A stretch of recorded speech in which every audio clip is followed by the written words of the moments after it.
मंथन परिवार के एग्ज़ाम एक्सप्रेस यूट्यूब चैनल और टेलीग्राम तथा एप्लीकेशन सभी पर आपका बहुत बहुत स्वागत है। आपको पता है कि हमारी एक श्रृंखला चल रही है जो 90 दिन की अनवरत श्रृंखला है। उस श्रृंखला में हम क्या कर रहे हैं कि हम इतिहास के प्रश्नों पे आए हैं आज। तो इतिहास में भी हमारा आधुनिक भारत का इतिहास चल रहा है और आज जो डे नंबर है वो 53 ऑफ 90 है। ठीक है, प्री का रिजल्ट आ चुका है। जिन लोगों का हुआ उन्हें बहुत बहुत मुबारक हो, और जिनका नहीं हुआ उनके लिए एक एग्ज़ाम है। आर ओ का री एग्ज़ाम होने वाला है और आपके लिए बहुत बड़ा अवसर है। और आज हम आधुनिक भारत के जिस खंड से चल रहे हैं उस खंड पे आप अगर आप देखेंगे तो उसमें जो आज बात करेंगे जो छोटे मोटे आंदोलन हुए थे। 1857 का विद्रोह से हम कर चुके हैं क्वेश्चन, वो बहुत बड़ा विद्रोह था, राष्ट्रीय स्तर का है।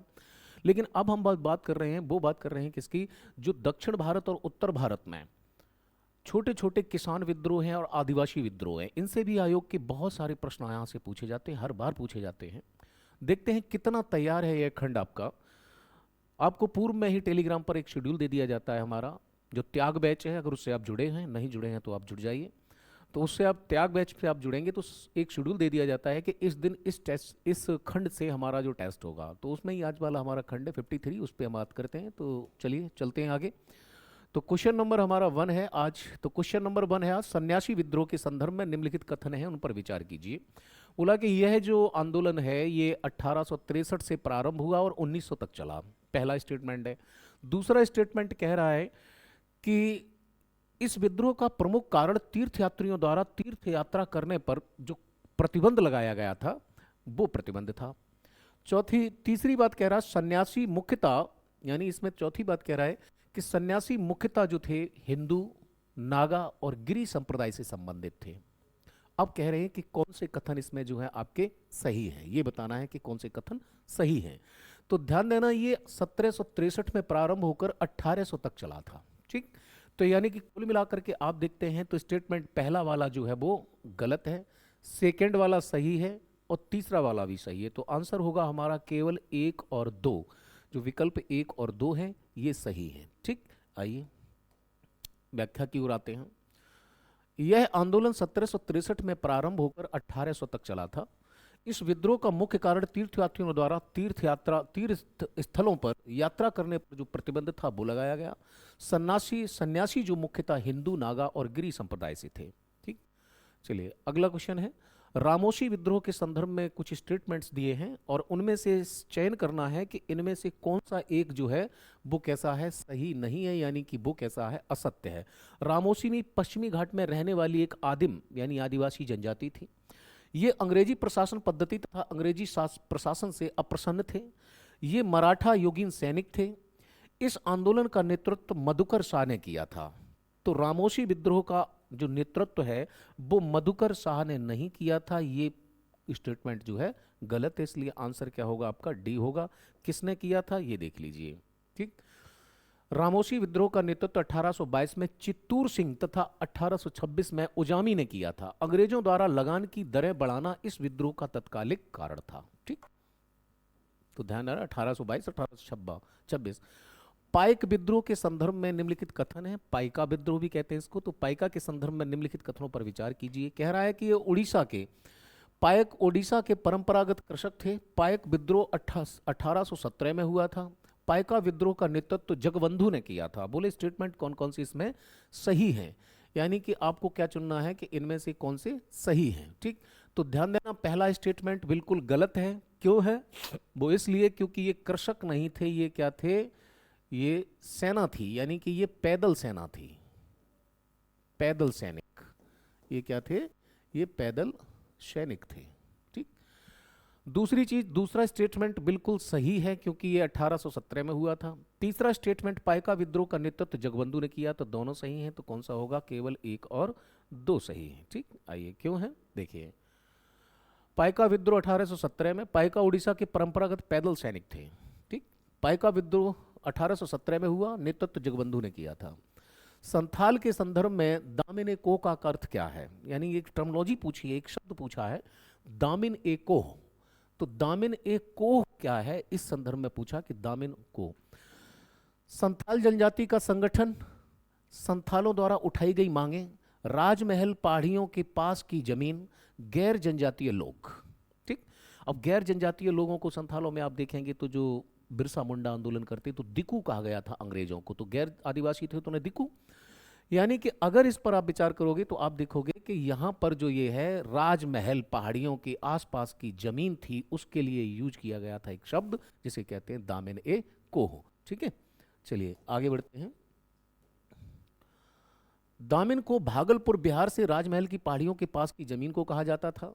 ब्रिटिश सरकार द्वारा दामिन को का निर्माण संथालों को बसाने के लिए किया गया था। ब्रिटिश सरकार द्वारा इस क्षेत्र में संथालों को बसाने का उद्देश्य उनके द्वारा इस क्षेत्र से वनों की कटाई यानी को साफ करना, ताकि यहाँ पर कृषि करवाना था, जिससे अधिक लाभ कमाया जा सके। ठीक, यानी जंगल काटने के लिए। सूची 1 के सूची 2 को मिलान करना है, तो देखना कौन कौन सा है। तो सबसे पहले देखो, इनमें सबसे अंत में जो होता है वो कौन सा होता है? दक्कन का विद्रोह होता है। वो कब होता है? 1817। वारदोली सत्याग्रह वही है। तो वारदोली सत्याग्रह जो है वो कब है? वो 1928 है। चंपारण गांधी जी का भारत में पहला आंदोलन था, यानी कि जो भारत में गांधी जी का पहला आंदोलन था, सत्याग्रह था, वो कौन सा था? चंपारण बिहार में, और नील की तिनखटिया खेती के खिलाफ था। जबकि जीवन का पहला सत्याग्रह गांधी जी ने कहा किया था? दक्षिण अफ्रीका में किया था। नस्ल भेद के जो है विरोध में वह सत्याग्रह किया था। ठीक है, और उसके बाद में आप देखते हैं तो 1918 में जो हो जाता है, तो 1918 में जो है वो कौन सा होता है? खेड़ा होता है। ठीक, और आप देखते हैं 1918 में खेड़ा है। चंपारण 1917 है। बारदोली 1928 है। ठीक है, और 1918 में क्या हो जाता है? खेड़ा हो जाता है। तो अगर आप इनका मिलान करेंगे तो आप देख लीजिए किस प्रकार से लगे हुए हैं। देखें, वारदोली सत्याग्रह 1928 है। गांधी जी का भारत में पहला आंदोलन वो जो है चंपारण 1917 में है। खेड़ा सत्याग्रह जो है 1918 में है। और जो दक्कन का विद्रोह है वो 1874 से 75। ठीक, आइए गडकरी के संदर्भ में पूछा हुआ है। हाँ, वही महाराष्ट्र के गडकरी, जैसे नितिन गडकरी केंद्रीय परिवहन मंत्री।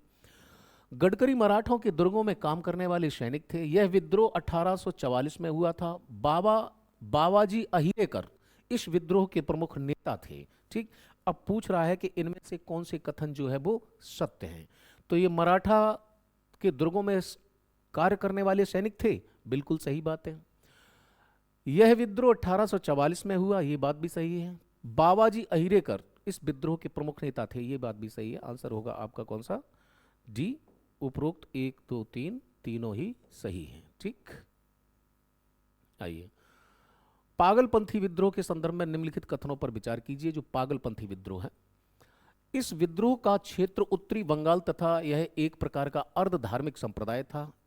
प्रथम चरण में इसका नेतृत्व करम शाह, द्वितीय चरण में इसका नेतृत्व टीपू ने किया था। ठीक, तो पागलपंथी के संदर्भ में अगर इन कथनों पर विचार करेंगे तो आप पाएंगे कि जो पागलपंथी विद्रोह है, तो वास्तव में इस विद्रोह का क्षेत्र उत्तरी बंगाल और यह अर्ध धार्मिक संप्रदाय था। प्रथम चरण में यानी कि जो फर्स्ट इसका सेशन होता है उसमें करम शाह और सेकंड में जो है कौन करते हैं? टीपू। ठीक, तो 1 और 2 दोनों ही कथन कैसे हैं? आपके सही हैं। ठीक, आइए बढ़ते हैं। जमींदारों के दमन के खिलाफ यह कृषकों का विद्रोह था। इसका प्रभाव उत्तरी बंगाल की गारी पहाड़ी तथा विस्तृत था। यह विद्रोह 2 चरणों में विकसित हुआ। प्रथम चरण में करम शाह ने नेतृत्व में यह विद्रोह एक धार्मिक विद्रोह था, जो टीपू के नेतृत्व में जमींदार विरोधी कृषक और अंग्रेज विरोधी राजनीतिक आंदोलन में बदल गया।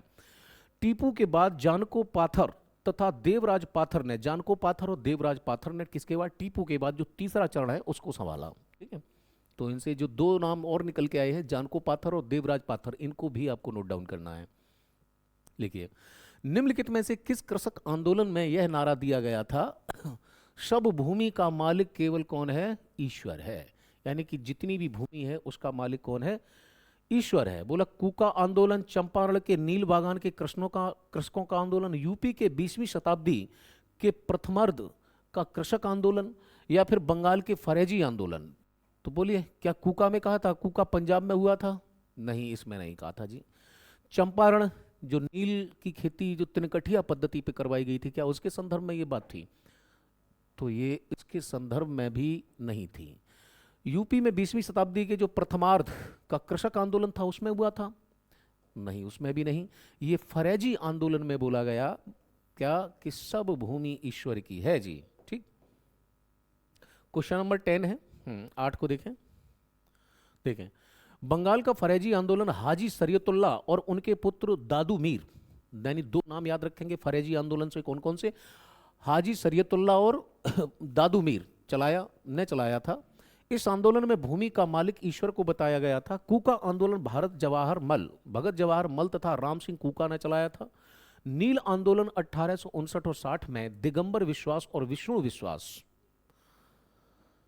द्वारा बंगाल में चलाया गया। इस आंदोलन के बारे में दीनबंधु मित्र ने अपने नाटक नील दर्पण में बहुत अच्छे से इसका क्या दिया है, विवरण दिया है। दीनबंधु मित्र ने किसमें, नील दर्पण में। ठीक है, दिगंबर विश्वास। आगे देखें, जेलियांग सांग विद्रोह के संदर्भ में निम्नलिखित में से कौन सा कथन सही नहीं है। यानी कि एक नॉर्थ ईस्ट में एक आंदोलन होता है, उसका नाम क्या है, इस विद्रोह का नाम क्या है, जेलियांग सांग। बोला इस आंदोलन का केंद्र केवल क्या असम था। यह मिशनरियों द्वारा किए जा रहे सांस्कृतिक प्रचार प्रसार के विरुद्ध था।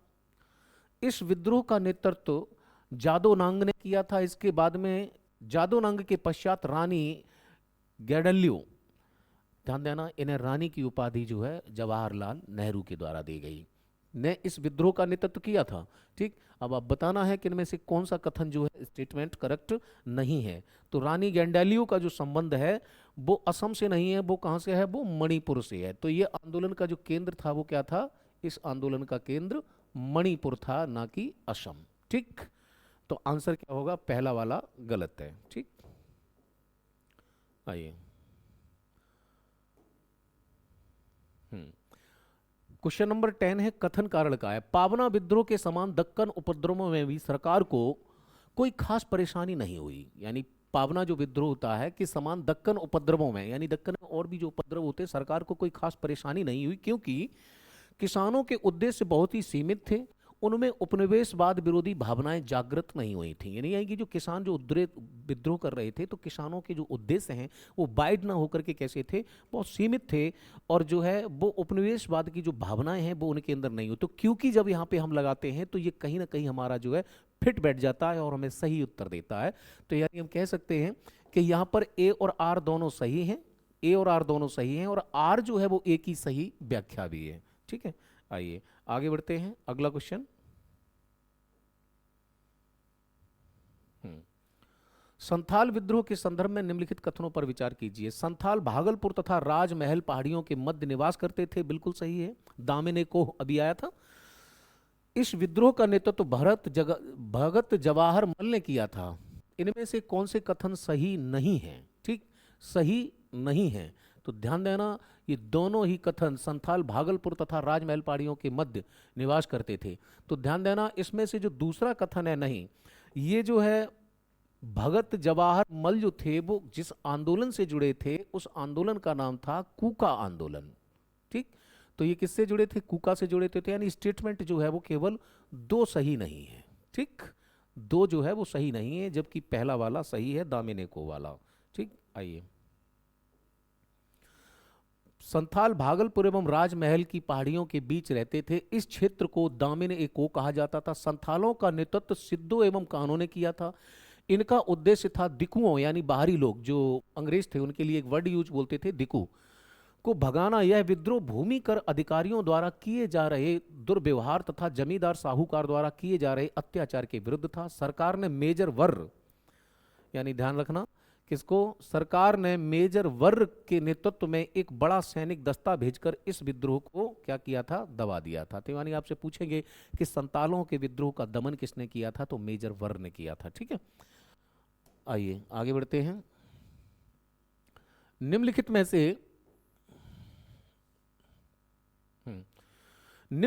से कौन सा विद्रोह सर्वप्रथम हुआ था। ठीक, तो भूमिज, खासी, फरेजी और कंध। तो ध्यान देना, इनमें सबसे पहले जो विद्रोह होता है, ठीक, तो वो भूमिज विद्रोह है। इनमें सबसे पहले जो विद्रोह होता है वो कौन सा है, वो भूमिज विद्रोह है। ठीक, अब कैसे हैं इन सबको देख लीजिए, कौन कौन सा कब हो रहा है, तो इनकी तिथियां भी मोस्ट इंपॉर्टेंट हैं। 1832 में जो विद्रोह हो रहा है उसे क्या बोलते हैं, भूमिज। ठीक, यानी 1832 में एक विद्रोह है जिसका नाम क्या है, भूमिज है। खासी विद्रोह पूर्वोत्तर में मेघालय के पास में 1833 में सड़क बनाई जा रही थी। फरेजी अभी आपने देखा ही है, उत्तरी बंगाल में है। कंद विद्रोह जो है ये भी उत्तर भारत में है, ठीक है। तो ये सब डेट हैं, 1837 है, 38 है, 33 है और 32। तो 32, 33, 37, 38, ठीक। तो कुल मिलाकर के आप देखते हैं तो ये सब विद्रोह जो है सिस्टम से लगे हुए हैं। इसे थोड़ा ऊपर कर दो, फरेजी को सबसे लास्ट में है, ठीक है। आगे बढ़ते हैं, अगला क्वेश्चन है। क्वेश्चन नंबर 13 कह रहा है, अल्लूरी सीताराम राजू महात्मा गांधी और उनकी विचारधाराओं से प्रभावित होने वाले पहले जनजातीय नेता थे। अल्लूरी सीताराम राजू का संबंध रंपा विद्रोह से था, यानी कि नाम निकल के आता है अल्लूरी सीताराम राजू, ठीक। महात्मा गांधी और उनकी विचारधारा से प्रभावित होने वाले पहले व्यक्ति थे और इनका संबंध किससे था, रंपा विद्रोह से था। और प्रश्न में आपसे पूछ रहा है कि इनमें से कौन सा सही नहीं है, और जबकि स्टेटमेंट दोनों ही कैसे हैं, करेक्ट है। इसलिए हम विकल्प डी की ओर जाएंगे। कि डी की ओर क्यों जाएंगे, क्योंकि ना तो एक ना ही दो, क्योंकि दोनों ही बातें कैसी हैं, करेक्ट हैं। विकल्प क्या होगा आपका, डी होगा, ठीक। बढ़िया, आगे बढ़ते हैं। हाँ, उपयुक्त तो दोनों कथन क्या हैं, सत्य हैं। फकीर आंदोलन के बारे में पूछा हुआ है और कह रहे हैं कि फकीर बंगाल में घुमंतु धार्मिक मुसलमानों का एक समूह था, यानी कि जो खानाबदोश। बोले फकीर बंगाल में घुमंतु धार्मिक मुसलमानों का एक समूह था। इस आंदोलन का नेतृत्व एक फकीर मजनून शाह ने किया। भवानी पाठक और देवी चौधरानी इस आंदोलन के प्रमुख नेता थे।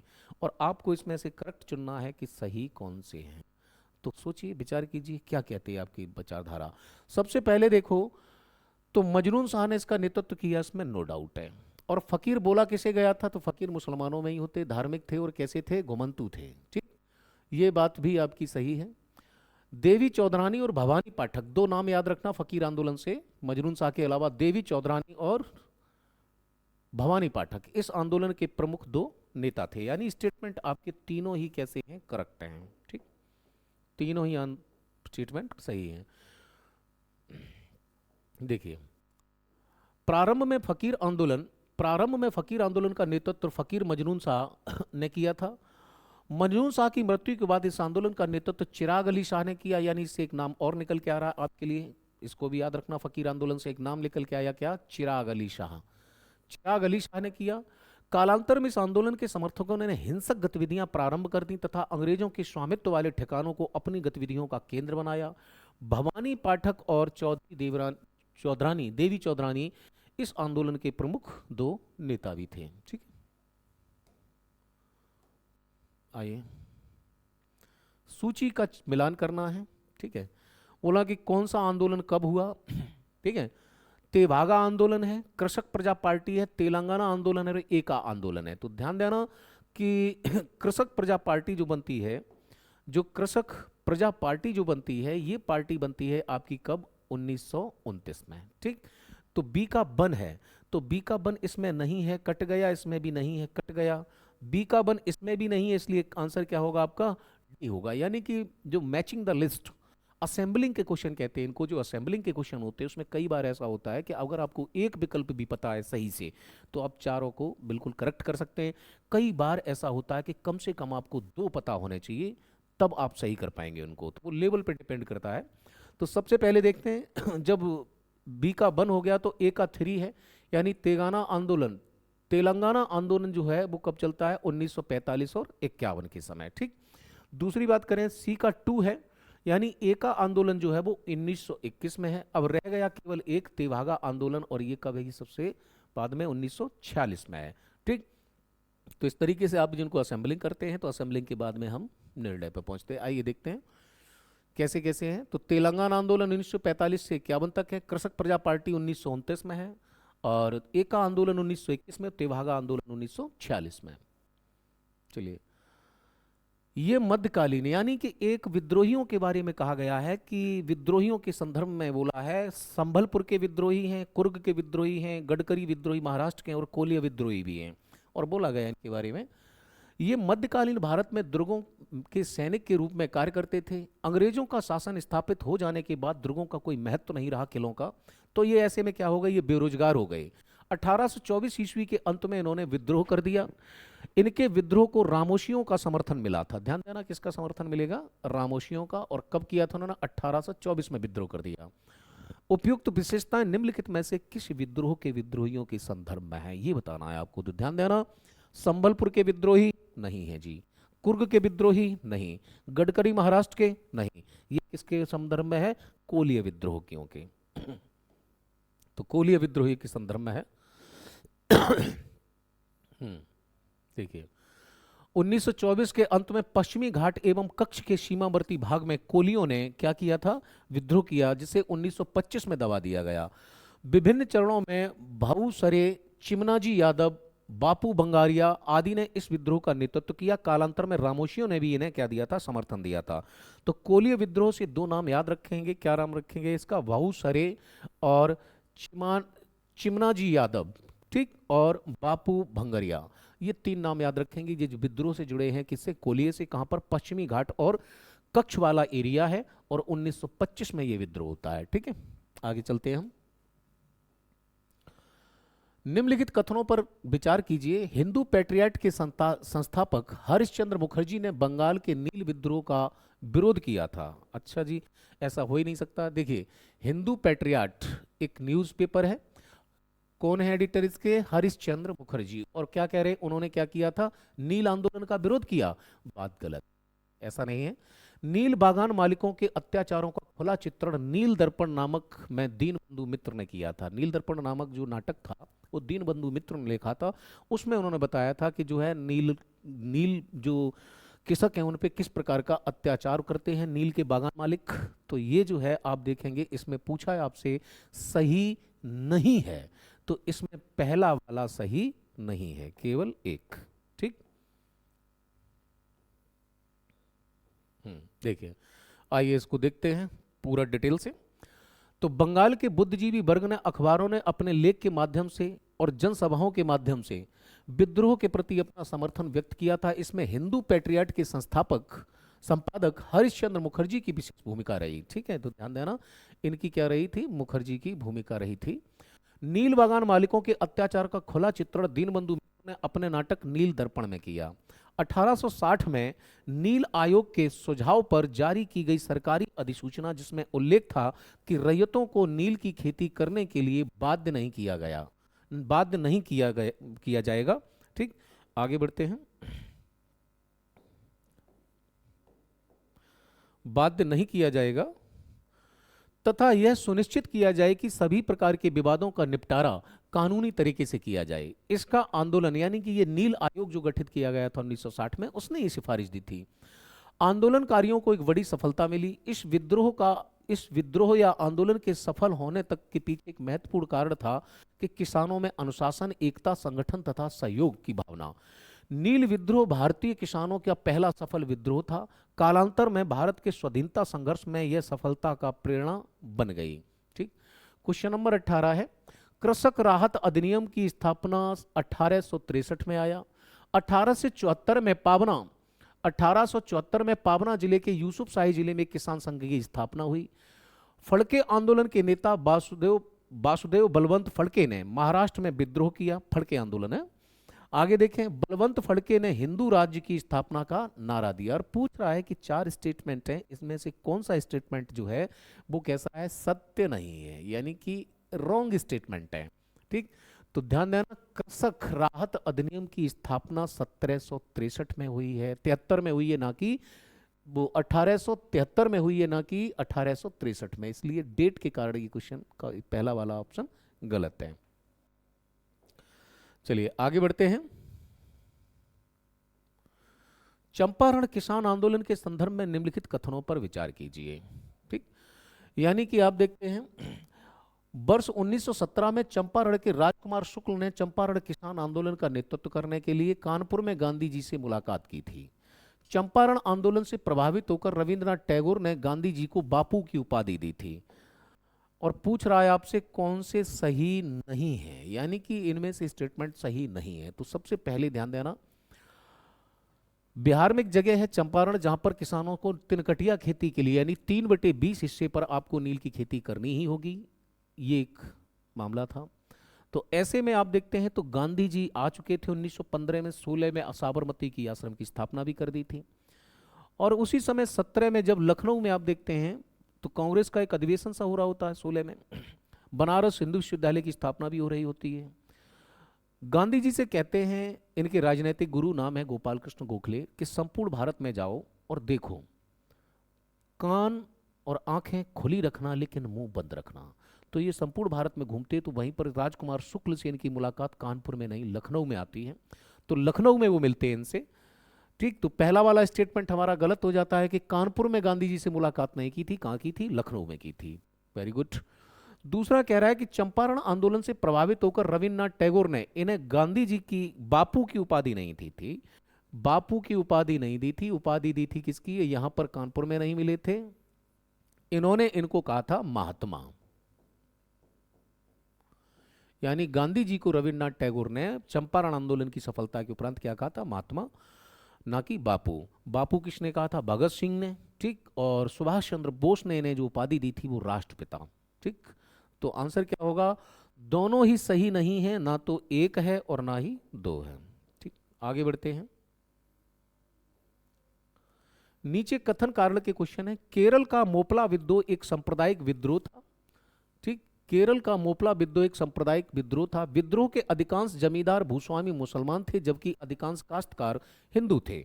देखिए, पूछ रहा है केरल का मोपला विद्रोह एक सांप्रदायिक विद्रोह था, क्योंकि, अब क्योंकि लगाते तो ये फिट बैठता नहीं, और जबकि स्टेटमेंट ये कैसा है, ये आपका गलत है। क्योंकि अधिकांश जमींदार या भूस्वामी हिंदू थे, काश्तकार जो बटाईदार थे वो ज्यादातर मुस्लिम थे। कहाँ पे, केरल में। तो आप देखते हैं ए कैसा हो जाता है, असत्य हो जाता है आपका, और आर कैसा हो जाता है, वो सॉरी, ए सत्य है और आर, अरे ए सत्य है, पहला स्टेटमेंट कैसा है, वो ठीक है, लेकिन दूसरा वाला जो है वो गलत है। ठीक, तो आप देखते हैं, तो आंसर होगा हमारा सी। आगे बढ़ते हैं। मोपला विद्रोह। मोपला लोग केरल के मालाबार क्षेत्र में रहने वाले इस्लाम धर्म में धर्मांतरित अरब एवं मलयाली मुसलमान थे। अधिकांश मोपला छोटे छोटे किसान या छोटे व्यापारी थे, जो अपनी गरीबी अशिक्षा के कारण थंगल कहे जाने लगे थे। यानी इनको क्या बोलते थे, एक वर्ड बोला गया इनके लिए, कौन सा, थंगल कहे जाने वाले काजियों और मौलवियों के प्रभाव में थे। मोपला किसान मालाबार के हिंदू, नंबूदरी एवं नायर उच्च जाति भूस्वामियों के बटाईदार या आसामी काश्तकार थे। नंबूदरी और नायर और जैसे उच्च जाति के भूस्वामियों को शासन, पुलिस और न्यायालय से क्या मिला था, संरक्षण था। ठीक,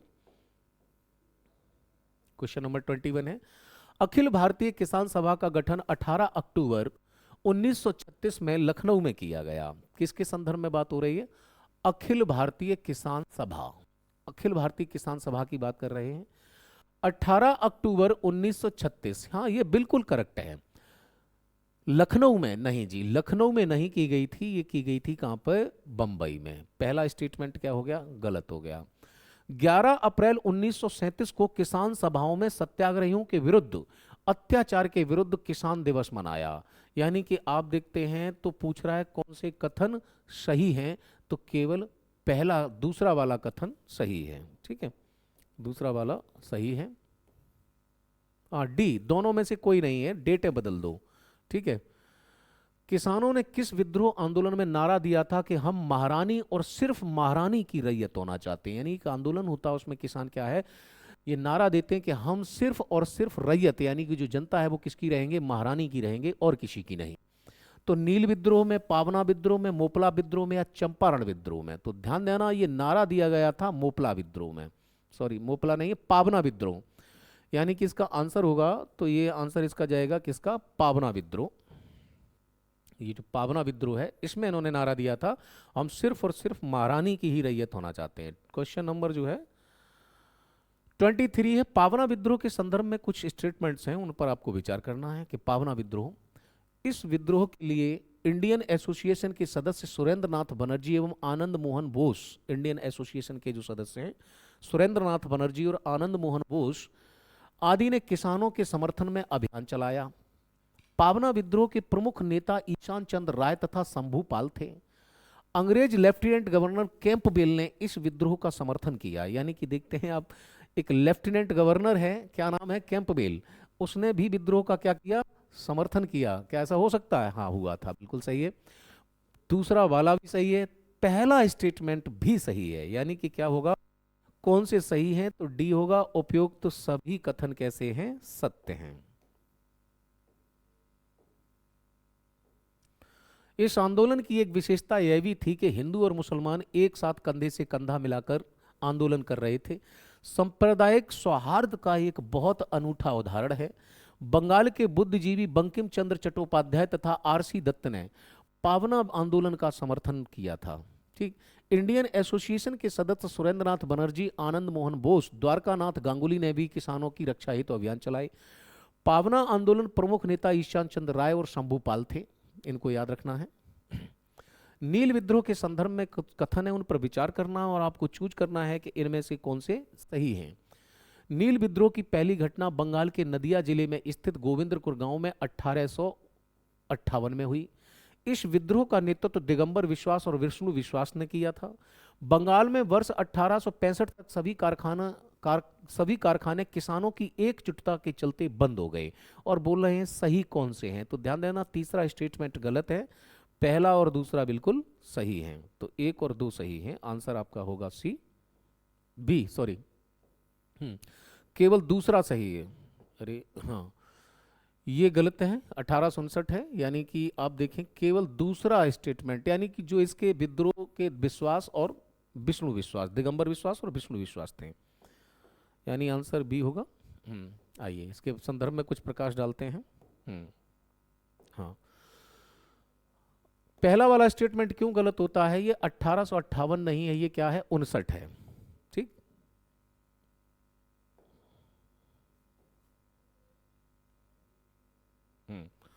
ये डेट जो आती है वो कौन सा है?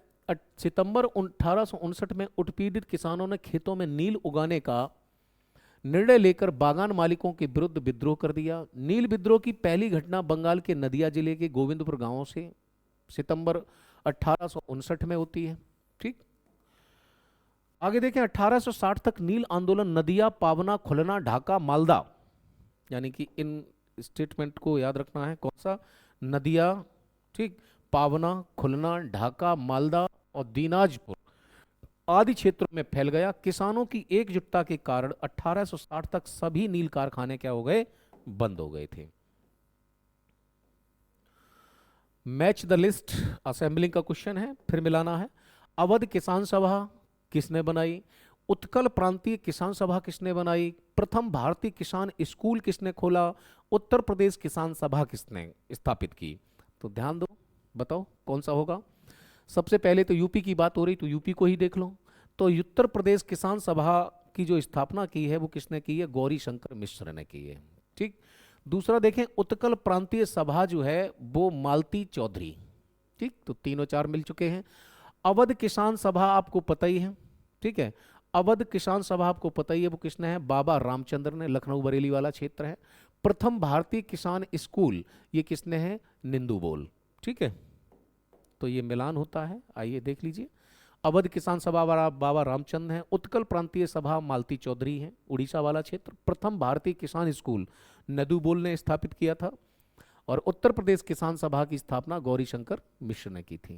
क्वेश्चन नंबर 26 है, सतनामी आंदोलन के संदर्भ में निम्नलिखित कथनों पर विचार कीजिए। सतनामी संप्रदाय की स्थापना वीर भान नामक एक संत ने नारनौल में कब, यानी कि किसने की है? वीरभान। वीरभान एक संत हैं और कहां पर? नारनौल में। और कब करते हैं? 1657 में की थी।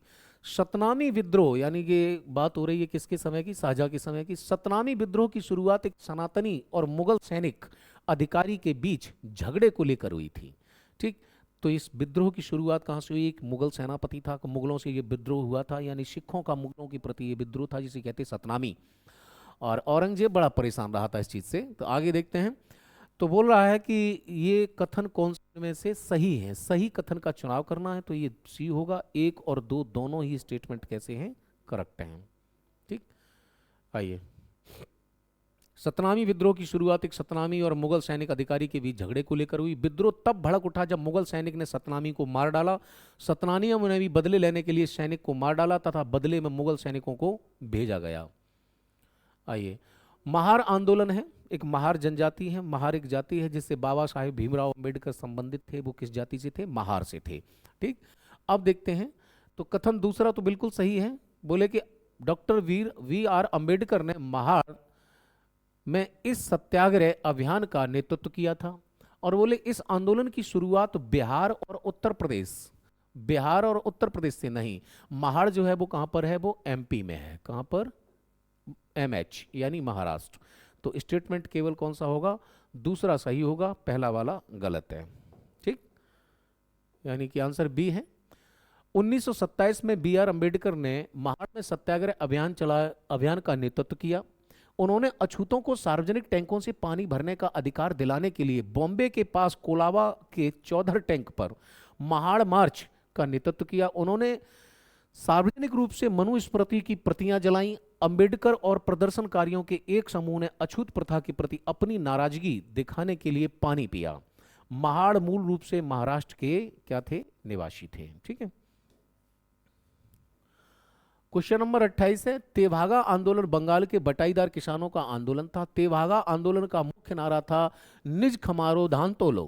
यानी कि आपसे पूछेगा कि किस आंदोलन का एक नारा था। जैसे एक आंदोलन का नारा था कि हम सिर्फ और सिर्फ महारानी यानी महारानी विक्टोरिया की ही रैयत होना चाहते हैं। यही बंगाल में एक आंदोलन होता फरेजी, उसमें कहा जाता है कि सभी भूमि जो है वो ईश्वर की है? इस आंदोलन में क्या कहा? निज खमारे धान तोलो। ये तेभागा आंदोलन बंगाल के बटाईदारों का था। यानी कि दोनों ही स्टेटमेंट कैसे हैं? करेक्ट हैं। हम जाएंगे सी की ओर कि ए और बी दोनों ही करेक्ट हैं। अगले इस प्रश्न को देखें। तेभागा आंदोलन 1946 में बंगाल के बटाईदार किसानों का आंदोलन था। इन्होंने ऐलान किया था कि वे फसल का 2/3 हिस्सा लेंगे और जमींदारों को केवल 1/3 हिस्सा ही देंगे। आंदोलन फ्लाउड कमीशन की उस रिपोर्ट से प्रेरित हुआ। फ्लाउड कमीशन, ध्यान देना, कौन सा आंदोलन कमीशन आएगा? क्या नाम है? फ्लाउड कमीशन। इसको याद रखना। किसान कितना लेंगे? 2/3। और बटाईदारों को कितना देंगे? जमींदारों को 1/3। उस रिपोर्ट से प्रभावित हुआ जिसमें जमींदारों को उपज में हिस्सा आधे के स्थान पर 1/3 देने के विषय में कहा गया था। तेभागा आंदोलन का मुख्य नारा था निज खमारे धान तोलो। ठीक, आइए क्वेश्चन नंबर 29 है, आदिवासी विद्रोह में संथाल विद्रोह सबसे अधिक शक्तिशाली था। कह रहे हैं जो जितने भी आदिवासी विद्रोह थे उसमें संथाल विद्रोह सबसे ज्यादा शक्तिशाली था। संथाल विद्रोह को हुल आंदोलन उपनाम से भी जानते हैं। बहुत बढ़िया यहाँ से हमारी टीम जो है आपके लिए कंटेंट लेके आई है। क्या बोला गया इसको? हुल आंदोलन। ठीक, हुल आंदोलन भी कहा गया किसको? संथाल को। यानी कि ये स्टेटमेंट दोनों ही आपके कैसे हैं? करेक्ट हैं। चलिए,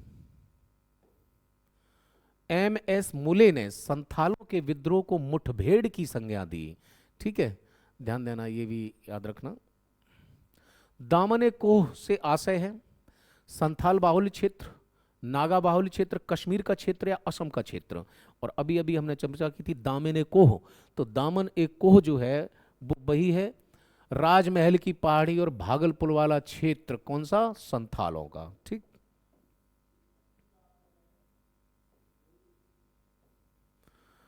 कथन कारण का क्वेश्चन है। क्वेश्चन नंबर 31 है, प्रथम विश्व युद्ध में भारतीय किसानों की परेशानियों को और बढ़ा दिया। प्रथम विश्व युद्ध ने भारतीय किसानों की परेशानियों को और बढ़ा दिया क्योंकि इन परिस्थितियों में जमींदारों और महाजनों ने बहुत अधिक लाभ कमाया था। नहीं, इस कारण नहीं। स्टेटमेंट क्या है? दोनों ही सही हैं। ये वाला भी सही है, ये भी साला सही है, दोनों ही सही हैं, सत्य हैं। लेकिन जो व्याख्या है वो नहीं कर रहा है। यानी कि जो स्टेटमेंट है उसकी आर जो है वो व्याख्या स्पष्ट बैठ नहीं रहा है कारण। तो इसलिए आंसर हम किधर जाएंगे? बी की ओर जाएंगे कि बातें तो दोनों सही हैं लेकिन कारण ये नहीं था परेशानियां बढ़ने का। ठीक, क्योंकि कई क्षेत्रों में युद्ध कोष एवं सैनिक कार्यवाही के लिए भी धन देना पड़ता था। किसको? किसानों को। इसलिए परेशानियां बढ़ी थी। साथ ही खाद्यान्न की कीमतों में भारी वृद्धि हुई, बेरोजगारी बढ़ी। इन परिस्थितियों में जमींदारों और महाजनों ने बहुत अधिक लाभ कमाया था। चलिए, क्वेश्चन नंबर 32 है, लिखा हुआ ददनी प्रथा। यानी कि एक प्रथा की बात चल रही है यहाँ पे, और वो प्रथा कौन सी बताई जा रही है? वो ददनी प्रथा बताई जा रही है। बोले ददनी प्रथा के संदर्भ में निम्नलिखित कथनों पर विचार कीजिए। बोले इस प्रथा का संबंध नील विद्रोह से था। इस प्रथा के तहत नील उत्पादक किसानों को अग्रिम धन देकर यानी कि एडवांस पेमेंट करके और उनसे एक एग्रीमेंट कर लेते थे जो कि बाजार भाव से काफी कम होता था, इसको ददनी बोलते थे। तो ये दोनों ही स्टेटमेंट आपके कैसे हो जाते हैं, करेक्ट हैं। और पूछा सही है तो 1 और 2 दोनों ही सही हैं। आइए, यूरोपीय किसानों को जबरन नील की खेती करने के लिए मजबूर यूरोपीय किसानों को जबरन खेती करने के लिए मजबूर करते थे, जबकि किसान अपनी भूमि पर चावल और अन्य खाद्य सामग्री उगाना चाहते थे। ये नील उत्पादक किसानों को अग्रिम धर देकर करारनामा लिखवा लेते थे, जो कि बाजार भाव से काफी कम हुआ करता था। इसे ददनी प्रथा या ददनी सिस्टम कहा जाता था। दक्कन का उपद्रव, अवध किसान आंदोलन, मालाबार कृषक आंदोलन और वर्ली आंदोलन। और बोला एक इनमें से जो है वो कैसा है, वो असुमेलित है। तो कौन सा असुमेलित है, दक्कन का 1875 बिल्कुल सही है। अवध किसान सभा, अवध किसान आंदोलन 1921, मालाबार कृषक आंदोलन 1934, वर्ली आंदोलन 1945। यानी अवध किसान वाला इसमें जो है, अवध किसान आंदोलन 1919 में प्रतापगढ़, रायबरेली और सुल्तानपुर में हुआ था, 1929 में है, ठीक है। इस आंदोलन में किसान एकत्रित होकर गड्ढा खोदते थे तथा उसमें जल भरकर उसे गंगा जल मान करके क्या लेते थे, शपथ लेते थे। यानी कि एक आंदोलन है, उसके बारे में कहा गया है कि इस आंदोलन में किसान क्या करते थे, गड्ढा खोदते थे और उसमें क्या भरते थे, जल, और उसे गंगा जल मान करके क्या लेते थे, उसकी शपथ लेते थे। उपयुक्त संदर्भ किस आंदोलन से संबंधित है, तो ध्यान देना, संयुक्त प्रांत का किसान आंदोलन, बिजौलियों का किसान आंदोलन, पंजाब में कृषक आंदोलन या एका आंदोलन। तो ध्यान देना, ये जो शपथ ली जाती थी वो किस में ली जाती थी, एका आंदोलन में, ठीक। हाँ, एका आंदोलन 1921 और 22, हरदोई, बहराइच, सीतापुर, ये उत्तर प्रदेश के जिले हैं। तो ध्यान देना, कहाँ पर, हरदोई, बहराइच और सीतापुर आदि क्षेत्रों में हुआ। आंदोलन जमींदारों के शोषण के विरुद्ध आरंभ हुआ था। मेदारी पासी मेदारी पासी और सहरेब जैसे नेता इस आंदोलन के क्या थे, नेतृत्व करता थे। मदारी पासी हैं, तो मदारी पासी लिस्ट एक है को विद्रोह है और दूसरा नेतृत्व करता है। तो ध्यान देना, एक का आंदोलन अभी अभी आपने देखा कौन है, मदारी पासी हैं। अब बोला पावना विद्रोह, ठीक है, और फिर आता है बिजौलियों का विद्रोह। तो पावना विद्रोह जो है वो ईशान चंद्र राय हैं। सी का 3 मिलना चाहिए, तो सी का 3 आपको एक तो यहाँ नहीं मिल रहा और दूसरा आपको यहाँ नहीं मिल रहा है। अब बात आती है कि पावना विद्रोह का किसने किया था, तो बाबा जो है, पावना विद्रोह जो है ये ईशान चंद्र राय। तो ऑप्शन क्या हो जाएगा आपका, फर्स्ट हो जाएगा। 1 2 3 सभी सिस्टम से लगे हुए हैं, यानी कि ये सभी सिस्टम से लगे हुए हैं। दक्कन उपद्रव बाबा देशमुख हैं, दक्कन भाई महाराष्ट्र, और देशमुख टाइटल कहाँ मिलता है, तो देशमुख नाम से जो टाइटल मिलता है वो कहाँ मिलता है, महाराष्ट्र में मिलता है, ठीक। और दूसरा बिजौलिया आंदोलन, तो विजय पथिक। आइए, खासी विद्रोह के संदर्भ में कुछ कथन है, उन पर विचार करें। आगे, इस विद्रोह का प्रमुख कारण सड़क निर्माण के लिए जब मजदूरों को बलपूर्वक भर्ती किया जाना था। कुंवर सिंह ने इस आंदोलन में खासियों के विद्रोह, कुंवर सिंह के नेतृत्व में खासियों ने विद्रोह शुरू किया था। तो कुंवर सिंह इससे नहीं जुड़े थे, ये चंपारण से जुड़े थे। तो स्टेटमेंट पूछ रहा है कौन सा सही है, तो केवल एक ही सही है, ठीक। स्टेटमेंट केवल एक सही है, ठीक। कंपनी द्वारा खासी और जयंतियाँ पहाड़ियाँ, खासी, गारो, खासी, जयंतियाँ, ये पहाड़ियाँ हैं कहाँ पर, पूर्वोत्तर भारत में। तो खासी और जयंतियाँ पहाड़ियों पर नियंत्रण के बाद ब्रह्मपुत्र को सिलहट से जोड़ने के लिए एक सड़क बनाने की योजना बनाई। अब सड़क के लिए क्या चाहिए, मजदूर चाहिए। तो मजदूरों की क्या की जा रही थी, जबरन भर्ती की जा रही थी। सरदार तीरथ सिंह नाम याद रखना, उन्होंने इस विद्रोह का नेतृत्व किया था। जनजातीय आंदोलन के कारणों में निम्नलिखित में को विचार कीजिए। जो जनजातीय आंदोलन के कारण हैं, तो निम्नलिखित कथनों पर विचार कीजिए। जनजातीय आंदोलन हिंसक और एकाकी प्रकृति के थे। इन आंदोलनों का एक प्रमुख कारण था कि आदिवासियों, ये कैसे थे, हिंसक थे। आदिवासियों को कर के जटिल ढांचे में उलझाया जाना। अंग्रेजों की जंगल नीति आदिवासियों की धार्मिक भावनाओं को ठेस पहुंचाती थी। ईसाई मिशनरियों द्वारा जनजातीय इलाकों में ईसाई धर्म का प्रचार प्रसार। और बोला कौन से सही हैं, तो ध्यान देना, ये सभी सही हैं, यानी कि सभी 1 2 3 4 5 जितने भी स्टेटमेंट हैं, 5 तो खैर है ही नहीं, तो ये कहाँ से होगा, 4 ही स्टेटमेंट है, प्रिंटिंग मिस्टेक है। डी 38 में कह रहा है, कौन सा कथन वारदोली सत्याग्रह के संदर्भ में सत्य नहीं है। यानी कि एक सत्याग्रह है जिसका नाम क्या है, वारदोली है। और उसके संदर्भ में क्या नहीं है, ये सत्य नहीं है। इसका प्रमुख कारण कपास के मूल्यों में गिरावट के बावजूद लगान में 22% की वृद्धि कर दी गई। इसमें समाज की निचली जातियों की भी भागीदारी थी। बिल्कुल सही है, ये भी सही है। सरदार पटेल इस आंदोलन के प्रमुख नेता थे। तो ध्यान देना, हाँ 1928 में आंदोलन होता है, 28-29 में। तो वारदोली जो है वो गुजरात में है, और कपास को लेकर के बात हुई। तो ये आंदोलन सफल रहा था। तो यहीं की जो महिलाएं थीं, उन्होंने वल्लभ भाई पटेल को जो उपाधि दी थी, वो दी थी किसकी, सरदार की। तो कहां पर, बारदोली की महिलाओं ने सरदार वल्लभ भाई पटेल कहकर उनको पुकारा। तो ये भी सही है। यह एक सफल आंदोलन था। सरकार ने भू राजस्व 22% से घटाकर 8.3% कर दिया। ये स्टेटमेंट आपका गलत है। ठीक, सरकार ने 22 से घटाकर कितना कर दिया था, 6.3%। निम्नलिखित कथनों को, निम्नलिखित किसान आंदोलनों को कार्यक्रम से लगाइए। तो सबसे पहले कौन होगा, फिर कौन सा होगा, फिर कौन सा होगा, फिर कौन सा होगा। तो देखिए, तेभागा आंदोलन वही 1946 में लास्ट में है। तो सबसे पहले आंदोलन इनमें होता है कौन सा, एक होता है पावना, फिर होता है मालावार, फिर मोपला और फिर तेभागा। यानी कि ये स्टार्ट होता है कहां से, 3 4 2 1। यानी कि सबसे पहले आप देखेंगे एक विद्रोह होता है मोपला, ये आ जाएगा ए। फिर होता है कौन सा, मोपला के बाद में ये वाला 3 4 2 1, हाँ सही। फिर उसके बाद में होता है कौन सा, ये वाला बी हो जाएगा। उसके बाद में होता है 2, यानी कि ये होता है, और इसे लाएंगे हम सी में, और ये होता है तेभागा, तो ये आ जाएगा कौन सा, डी में। तो 3 4 2 1 मिलते हैं सी में, इसलिए ये सही है। आइए डेट देख लेते हैं कौन कौन सा है।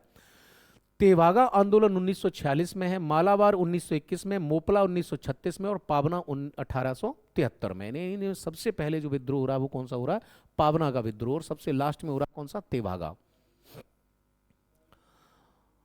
दिगंबर विश्वास और विष्णु विश्वास के नेतृत्व में, विष्णु विश्वास के नेतृत्व में शुरू हुए नील आंदोलन का नतीजा यह हुआ कि बंगाल में नील की खेती पूर्णतः बंद हो गई, क्योंकि किसानों में अनुशासन, एकजुटता, सहयोग एवं संगठन का समावेश था। यानी कि कथन कारण दोनों ही सत्य हैं, और क्योंकि लगाने पर इसकी स्पष्ट व्याख्या भी मिलती है। तो हम जाएंगे किसकी ओर, ऑप्शन ए की ओर। आंसर डी है। देखिए, 1859 में दिगंबर और विष्णु विश्वास के नेतृत्व में किसान एकजुट हुए। उन्होंने नील की खेती बंद करने का निर्णय लिया। इस संघर्ष का नतीजा यह हुआ कि वर्ष के अंत तक बंगाल में नील की खेती पूर्णतः कैसी हो गई, बंद हो गई। अतः इसी वर्ष सरकार ने इस समस्या की जांच के लिए सिटोनकार की अध्यक्षता में, ध्यान देना, नाम देना कौन सा है, सिटोनकार। सिटोनकार की अध्यक्षता में नील आयोग, यानी इसमें 4 सदस्य भी थे। नील आयोग का क्या किया था, गठन किया था। अध्यक्ष कौन थे नील आयोग के, सिटोनकार।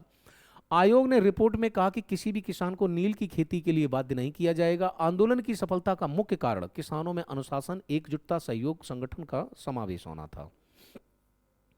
आइए, औपनिवेशिक भारतीय इतिहास में तेलंगाना आंदोलन संबंधित था। तो तेलंगाना आंदोलन किसका था, तेलंगाना वही आंध्र प्रदेश वाला हिस्सा, 1941-51 के लमसम में होता है। जाति आंदोलन था, मजदूर आंदोलन था, किसान आंदोलन था, या जनजातीय आंदोलन था। ठीक, और है कौन सा, तेलंगाना आंदोलन। तो ध्यान देना, यह आंदोलन एक किसान आंदोलन था।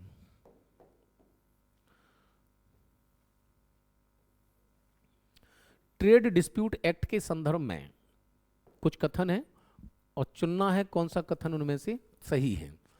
ट्रेड डिस्प्यूट एक्ट का संबंध मुख्य रूप से हड़तालों पर रोक से संबंधित था, कि हड़तालों पर रोक लगाए। यह एक्ट रॉयल लेबर कमीशन की सिफारिशों का प्रत्यक्ष परिणाम था। पहला वाला सही है, दूसरा वाला भी सही है, 1 और 2 दोनों ही कथन सही हैं। 1938 में पारित ट्रेड डिस्प्यूट एक्ट का संबंध मुख्य रूप से हड़तालों को रोक से संबंधित था। उल्लेखनीय है कि यह एक्ट रॉयल लेबर कमीशन की सिफारिशों का प्रत्यक्ष परिणाम था। इस एक्ट में केंद्रीय और प्रांतीय सरकारों को किसी भी व्यवसाय, उद्योग, उपक्रम में औद्योगिक विवाद के निपटान के लिए सुलह अधिकारी नियुक्त करने का अधिकार दिया गया था। अखिल भारतीय ट्रेड यूनियन कांग्रेस के संदर्भ में निम्नलिखित कथनों पर विचार करें। और सही का चयन करें। इसकी स्थापना 31 अक्टूबर 1920 को नारायण मल्हार जोशी ने की थी, लखनऊ में की थी। एटक एटक के प्रथम अध्यक्ष लाला लाजपत राय तथा महामंत्री दीवान चमनलाल थे। यानी कि ये तो सही बात है कि 31 अक्टूबर 1920 को इसकी स्थापना होती है, किसकी? Akhil Bharatiya trade union. लेकिन लखनऊ में नहीं होती है, बंबई में होती है। ठीक है, तो इसलिए केवल 2, यानी कि दूसरा स्टेटमेंट ही सही होता है। ठीक ठीक है। नारायण मल्हार जोशी ने बंबई में की थी। प्रथम अध्यक्ष जो है वो कौन है? लाला लाजपत राय तथा महामंत्री दीवान चमनलाल। इसके उपाध्यक्षों में Bal Gangadhar Tilak, Annie Besant, CF Andrews, SA Barelvi तथा जोसेफ बेपिस्ता भी शामिल थे। BP वाडिया एवं MN जोशी भारत में मजदूर आंदोलन से जुड़े थे। एनी बेसेंट के सहयोगी BP वाडिया ने भारत का पहला पंजीकृत मजदूर संघ मद्रास लेबर यूनियन की स्थापना की थी। ठीक, तो ध्यान देना किसकी बात हो रही है? Madras labour union. और कैसी थी? पहली पंजीकृत। एनी बेसेंट के सहयोग BP वाडिया। यानी कि ये कथन सही है, ये कथन भी सही है। 1 और 2 दोनों ही कैसे हो जाते हैं? आपके करेक्ट हो जाते हैं। Question number 45। Question number 45 assemble कराना है, तो सबसे देख लीजिए कि नडार आंदोलन कहाँ हो रहा है, इजवा आंदोलन कहाँ पर हो रहा है, जाटव आंदोलन कहाँ पर हो रहा है, और देखते हैं तो कोली कोरी आंदोलन। तो ध्यान देना, नडार एक टाइटल होता है, जनजाति होती है, और वो कहाँ मिलती है? नडार आपको मिलेगी कहाँ पर? तमिलनाडु में। जाटव यूपी में ही मिलते, तो ये आगरा हो गया। ठीक। इजवा आंदोलन ये देखेंगे तो आप, ये केरल में होता है, और पौड़ी गढ़वाल में जो होता है वो कौन सा होता है? कोली कोरी आंदोलन, जो पौड़ी गढ़वाल में है। तो डी का 4 इसमें नहीं है, ये डिलीट होता है। ए का 3 हो जाएगा, तो ए का 3 इसमें नहीं है, ये डिलीट हो जाएगा। ये भी डिलीट हो जाएगा। एलिमिनेशन मेथड से करें आप, डायरेक्ट पहुंच जाएंगे कहां पर? आंसर पे। ठीक, चलिए आगे देखें। हाँ, इस थियोसोफिकल नेता, यानी कि जो थियोसोफिकल सोसाइटी थी जिसकी स्थापना एनी बेसेंट ने की थी, अड्यार आश्रम भी स्थापित किया था तमिलनाडु में। इस थियोसोफिकल नेता का एकमात्र उद्देश्य भारतीय मजदूर वर्ग को ब्रिटिश साम्राज्यवादियों का वफादार गुलाम बनाना था। ऐसा किसने सोचा था? बोलिए। थियोसोफिकल सोसाइटी से क्या MN जोशी जुड़े थे? नहीं जुड़े थे। लाला लाजपत राय का ऐसा कोई उद्देश्य नहीं था। आंसर ये भी गलत हो गया। जोसेफ बेपिस्ट नहीं। ठीक, आंसर होगा अयोध्या सिंह। ठीक, अयोध्या सिंह है। ठीक है, इस थोपिकल ये किसके बारे में? अयोध्या सिंह। बेलूथम्पी विद्रोह के संदर्भ में निम्नलिखित कथनों पर विचार करें और सही कथन चुनें। लॉर्ड बेलेजली ने त्रावणकोर के महाराज को सहायक संधि करने पर बाध्य कर दिया। सहायक संधि के माध्यम से अंग्रेजों ने इस राज्य पर भारी वित्तीय बोझ लाद दिया। यानी कि आप देखते हैं तो बेलूथम्पी जो आंदोलन है, कहीं विद्रोह जो है वो त्रावणकोर में ही होता है, और सहायक संधि का जो जनक है वो कौन है? लॉर्ड बेलेजली हैं। तो ये दोनों ही स्टेटमेंट आपके कैसे हैं? पहला वाला स्टेटमेंट बिल्कुल सही है, बाध्य कर दिया था। दूसरा वाला भी सही है। आंसर होगा 1 और 2 दोनों। ठीक, आइए व्याख्या में देखते हैं। त्रावणकोर, केरल के दीवान बेलूथम्पी ने यहाँ पर विद्रोह इसलिए कर दिया क्योंकि लॉर्ड बेलेजली ने त्रावणकोर के महाराज को सहायक संधि करने पर बाध्य कर दिया। बेलूथम्पी को दीवान पद से हटा दिया था। सहायक संधि के माध्यम से अंग्रेजों ने इस राज्य पर भारी वित्तीय बोझ लाद दिया। इन कारणों से बेलूथम्पी ने विद्रोह कर दिया था। नायर बटालियन ने उनकी सहायता की थी। यानी कि एक बटालियन है जिसका नाम क्या है? नायर बटालियन ने उनकी सहायता की थी। अंग्रेजों के साथ संघर्ष में बेलूथम्पी घायल हो गए और जंगलों में दम तोड़ दिया था। ठीक है, तो ये मारे भी गए थे। क्वेश्चन नंबर 48 है, बोले कच्छ का विद्रोह वर्ष 1936 में हुआ। इस विद्रोह का वास्तविक कारण कच्छ के राजा भारमल और इरेजा के समर्थक सरदारों का रोष था। यानी कि बिल्कुल दोनों ही कथन कैसे हैं? सही हैं। दोनों ही स्टेटमेंट आपके कैसे हो जाते हैं? करेक्ट हो जाते हैं। देखिए, इस विद्रोह का वास्तविक कारण कच्छ के राजा भारमल और इजारेदार समर्थक झरेजा के समर्थक सरदारों का रोष था। अंग्रेजों ने राजा भारमल के अल्पवयस्क पुत्र को उसकी जगह गद्दी पर बिठा दिया था और प्रदेश का वास्तविक शासन एक प्रशासक परिषद को दे दिया था, जिसका निर्देश एक अंग्रेज रेजिडेंट के अधीन था। तो कच्छ का विद्रोह 1816 में होता है, ना कि 1836 में। ठीक है, आइए कोया के संदर्भ में कहा गया, कोया विद्रोह के संदर्भ में निम्नलिखित कथनों पर विचार करें और सही कथन का जो है वो चयन करें। तो किसका विद्रोह बता रहे हैं हम? कोया का। आधुनिक कर्नाटक के कावेरी क्षेत्र में इस विद्रोह की शुरुआत हुई। क्या ये कथन सही है? ये कथन गलत है। इस विद्रोह का नेतृत्व टोम्पा सोरा ने किया। ये कथन सही है क्या? बिल्कुल सही है। स्टेटमेंट केवल दूसरा सही है, पहला वाला गलत है। वो क्यों है, आइए उस पर हम बात कर लेते हैं। पहला वाला क्यों गलत है? तो पहला वाला इसलिए गलत है, यह आधुनिक आंध्र प्रदेश के गोदावरी क्षेत्र में इस विद्रोह की शुरुआत हुई थी, ना कि वहां पर केरल में, कर्नाटक के कावेरी वाले में नहीं। कहां पे? आंध्र प्रदेश के गोदावरी क्षेत्र में। यह विद्रोह नए आबकारी कानून, जिसके अंतर्गत घरों में ताड़ी बनाने पर प्रतिबंध लगा दिया गया, के विरोध में प्रारंभ हुआ था। इस विद्रोह का अन्य कारण आदिवासियों के परंपरागत प्रथा पर प्रहार, यहां तक कि उनके प्रयोगों में लाई गई इमारती लकड़ी और चटाई पर भी कर लगा दिया गया। इस विद्रोह का नेतृत्व टेम्पा सोरा ने किया था। आज का लास्ट क्वेश्चन है कथन और कारण का। नारायण मल्हार राव व जोशी को विधानसभा का जनक कहा जाता है। जोशी 1921 के बाद 26 वर्षों तक केंद्रीय विधानसभा दिल्ली के क्या रहे थे? निर्वाचित सदस्य रहे थे। क्योंकि लगा दिया, दोनों ही फिट हैं। आंसर होगा ए और आर दोनों सत्य हैं और ए आर की सही व्याख्या करता है। तो आज का कंसाइनमेंट हमारा पूरा होता टेस्ट। ये टेस्ट नंबर 53 था। जल्दी ही हम आपके समक्ष पेश होते हैं टेस्ट नंबर 54 यानी 54 को लेकर के पेश होते हैं। तब तक के लिए नमस्कार, जय हिंद, धन्यवाद।